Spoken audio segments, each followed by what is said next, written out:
Bienvenue dans TRF Chronique, épisode 101. Alors, une visite d'État entre deux familles royales, à première vue, ça peut sembler n'être qu'une affaire de protocole, de poignées de main et de belles tenues. Mais si on gratte un peu le vernis, la rencontre à Madrid entre les souverains d'Espagne et du Luxembourg nous raconte une histoire bien plus fascinante, une histoire de diplomatie subtile, où le style a son mot à dire. Et vous allez voir, chaque détail compte. On est au Palais Royal de Madrid. Imaginez la scène, le décor est absolument somptueux, les honneurs militaires sont réglés au millimètre près, bref, le grand jeu. Et pourtant, au milieu de tout ce cérémonial, il y a un détail qui saute aux yeux, un détail visuel qui va devenir le véritable fil conducteur de notre histoire. Une couleur. Regardez bien ça. D'un côté, on a la reine Laetitia, sublime dans une robe vert émeraude, et de l'autre, la grande-duchesse Stéphanie, tout aussi élégante avec une combinaison vert-olive et sa grande cape. La coordination est juste frappante. C'est plus que des nuances similaires, c'est une véritable palette de couleurs qui se répond jusqu'aux escarpins. Tout semble dialoguer. C'est presque trop parfait, vous ne trouvez pas? Du coup, la question se pose tout de suite. Est-ce qu'on assiste à une simple et très heureuse coïncidence de garde-robe? Un pur hasard, ou est-ce que cette harmonie de vert est en réalité un message diplomatique, quelque chose de pensé, de calculé? Pour le savoir, il faut absolument qu'on se penche sur le contexte de cette visite. Et ce contexte, il est capital. Parce qu'attention, il ne s'agit pas d'une petite rencontre de routine, pas du tout. C'est la toute première visite officielle du couple grand-ducal depuis qu'ils sont montés sur le trône. Autant dire que c'est un moment absolument clé pour eux pour marquer leur place sur la scène internationale. Et on peut dire qu'ils n'ont pas traîné. 5 petits mois, 5 mois seulement se sont écoulés depuis leur accession. Réussir à organiser un déplacement de cette importance si rapidement, ça nous dit une chose. La relation avec l'Espagne, pour eux, c'est une priorité absolue. Et pour bien comprendre qu'on est très loin d'une simple visite de courtoisie, il suffit de jeter un œil au programme de cette première journée. Cérémonie le matin, ok, mais l'après-midi, rencontre politique au plus haut niveau. Et le soir, réception. L'agenda est blindé et surtout, il est éminemment politique. C'est là qu'on bascule, on quitte un peu le faste et les paillettes de la cérémonie pour entrer vraiment dans les coulisses du pouvoir. Parce que juste après les photos officielles, la véritable mission du grand-duc Guillaume, elle, ne faisait que commencer.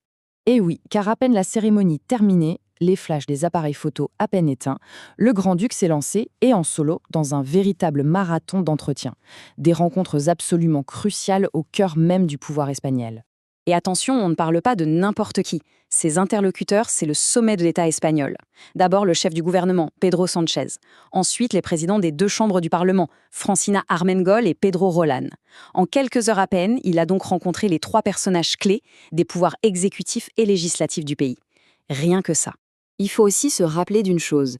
Cette visite, elle se déroule dans un climat international assez tendu. L'Espagne venait de prendre un peu de distance sur certains dossiers avec son allié américain. Dans ce genre de contexte, vous imaginez bien que resserrer les liens avec ses partenaires européens, comme le Luxembourg, ça devient une véritable nécessité stratégique. Et tout ce travail n'a pas été que des paroles en l'air, loin de là. Ces rencontres ont débouché sur du très, très concret. La signature de nouveaux accords bilatéraux, et pas n'importe lesquels. On parle de partenariats renforcés dans l'énergie, de collaboration stratégique dans le secteur spatial. Bref, un succès diplomatique et économique indéniable pour le Luxembourg. Parfait. Maintenant qu'on a posé le contexte politique, qu'on a vu le succès des négociations, il est temps de revenir à notre mystère de départ, ces fameuses tenues vertes. Et si finalement elles étaient la clé pour comprendre toute la portée symbolique de cette visite?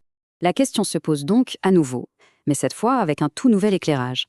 Coïncidence ou amitié affichée? Eh bien, la réponse se trouve dans un concept clé de la diplomatie moderne, un concept que vous connaissez peut-être. Ce concept, c'est le soft power, la puissance douce. En gros, c'est l'idée qu'un pays peut influencer non pas par la force ou la contrainte, mais par l'attraction, par sa culture, par ses valeurs et bien sûr par son image. Et dans ce grand jeu d'influence, chaque détail symbolique est une carte maîtresse. Et cette visite est l'illustration parfaite de cette double facette du pouvoir. D'un côté, on a le pouvoir formel, le hard power si on veut. La poignée de main, les négociations, les signatures d'accords entre le grand-duc et le Premier ministre. Et de l'autre, on a le pouvoir symbolique, le soft power. Cette image d'harmonie, de complicité évidente entre la reine et la grande-duchesse, unies par la même couleur. Le message est donc limpide. L'harmonie vestimentaire n'est absolument pas un hasard. C'est le miroir de l'harmonie politique qui se joue en coulisses. C'est une déclaration visuelle forte qui vient renforcer, amplifier le succès des accords qui viennent d'être signés. Un message subtil mais incroyablement puissant d'alignement, d'amitié et de collaboration. Au final, cette visite d'État, elle va bien au-delà du simple protocole.